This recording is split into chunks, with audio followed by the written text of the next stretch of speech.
Kereta raya dah sampai. Toyota Voxy SG tahun 2022.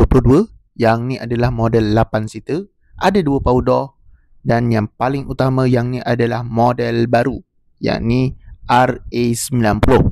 Apakah kelebihan dia? Semestinya yang ni minyak lebih jimat, power lebih kuat, features lebih menarik dan safety lebih tinggi. Selain tu, chassis baru, gearbox baru, engine pun baru. Untuk SG spec, dia akan datang dengan 2 power door tapi tak ada power boot. Kalau SZ, dia ada power boot. Tapi yang utama, yang ni dia bukan pakai kunci macam SX. Kalau SX dia pakai kunci, yang ni dah push start button, ada Toyota Safety Sense, ada Lane Keep Assist, ada Autonomous Cruise Control dan Pre-Crash. Serta dia biasanya dah datang dengan Rear Traffic Alert. So yang ni kalau reverse, dia akan bagi tahu kereta belakang ada rapat ke tak rapat. Yang ni juga datangkan dengan 10 kotak kelajuan CVT dengan direct shift. Okey, kalau boleh nampak dekat sini, bumbung model baru ni semua dah color hitam. Kalau model yang lama, expect dia akan datang dengan color warna beige color kan. Yang ni space lebih cantik, susun atur lebih cantik lah.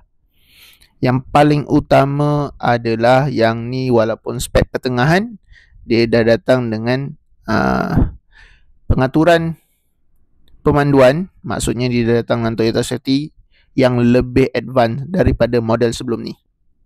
Untuk seat dia datang dengan fabric, tak datang dengan semi leather. Kalau SZ dia datang dengan semi leather, dan juga yang sport rim ni yang utama. Sport rim original dia akan datang dengan saiz 16 inci 114 PCD. Kalau yang model baru, dia akan datang dengan 17 inci untuk SZ spec.